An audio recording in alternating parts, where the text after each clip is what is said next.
ฟ้าเอ้ยฟ้าห้องโยนเสียงย้อนย้อนคือจังฟ้าห้องใส่ละยายเมื่อบัดนี้เสียงฟ้าห้องยามใดคิดไปเห็นแต่หน้าเจ้าโอ้ยสองเท่าแม่นอยู่ใส่เด้อพอเด้อโอ้ยน้องโอ้ยนาโอ้ยลันนาเมื่อบัดนี้นั่งแนมก่อนขี้ฟ้ามีข้าเรือนสะเทือนใจคิดเห็นสองตายายผู้เพิ่นไก่เฮาไปแล้วคิดย้ำใดก็เป็นแป้วมาซุ่มเซลความอุกอังน้ำตาพังอาบแก้มเน้นเห็นภาพดอกเก่าลังเห็นห้อยมือเพิ่นเด็ดสร้างมันก้อยท้องสารสอนลูกหลานในหวนทำเฮ็ดตามให้มันได้เองอย่าสิไปมัวลิ้นเห็นดีแต่ดำหูพ่อไม่บอกให้หูเที่ยวยำอยู่บ่เศร้า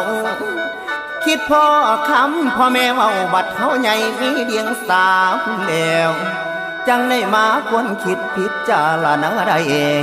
เก็บจำนำมาใส่จากแนมไปเห็นหูปองพ่อแม่สอนนั่นถูกต้องเพิ่นมองฟ้าว่าก่อนเขา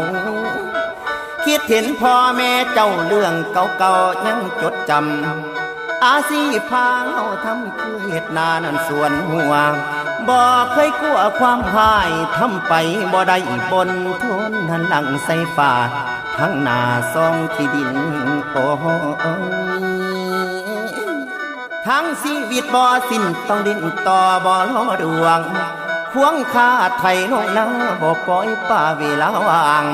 เอาความหวังวางเป็นป้ายเป็นหลักใส่ให้ก้าวผ่านเอาความหักเป็นตัวสารสร้างความฝันให้ลูกไว้บอกเคยได้อยู่สบายลูกพาหัวก็ได้หัวลูกพาให้ก็ได้ให้ใส่ใจห่วงคือดวงตา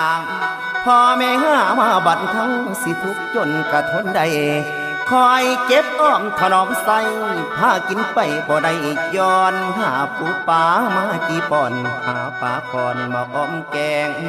หาหลังปีแห้งแล้งม้วนน้ำแกงบ่มาเยือนปูปลาเลือนนอลกหายไหลหาบ่มาพอบางวันนอหามาได้ขันโตเดียวปิ้งบีแบงคำ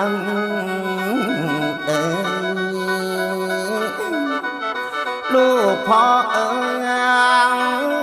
บ่ว่าเลี้ยงและเศร้าลูกกินเขาได้อิ่มกันจำใส่ปากผู้นั้นจำใส่ปากผู้นี้แล้วลูกที่หัวปีปลาย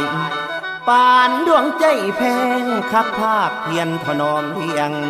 บ่เคยเที่ยงบ่เคยหายในหัวใจนั้นใส่ซองสอนลูกทำให้ถูกต้องอย่าไปของหมู่อบาย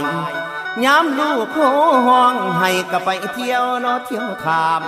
หาหมอทำหมอยาเพื่อสิหาดอกทั้งแก่ผีแกได้ก็ไปเลี้ยงน้ำเถียงนาป่าเข้าโพดให้หายโกรธบ่ให้ต้องอย่ามาพองหลอกเกี่ยวกวนเอาความหักเลี้ยงล้วนเรื่องความมวลบ่สัญหาพุ่นแล้วเอาเวลาฟุ้งฝักภาพเพียนถนอมเจ้าคิดขึ้นมาโอ้ยมันเศร้าสองคนลาวบ้านนี้เจ้าอยู่ใส่นอกอดลูกน้ำตาคออยู่ใส่นอพ่อแม่ทานบ่ฝันพอให้ไทยถามอีแม่อีพ่อ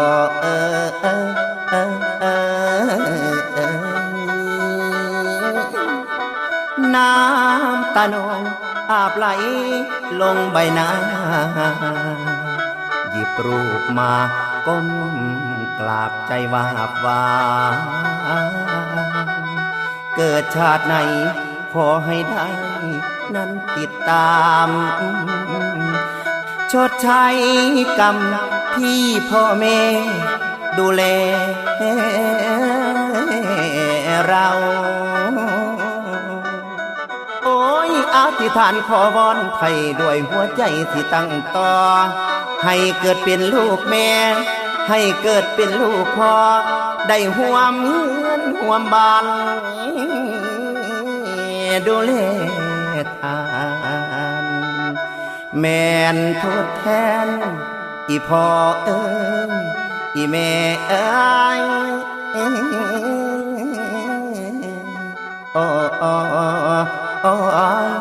นอนาง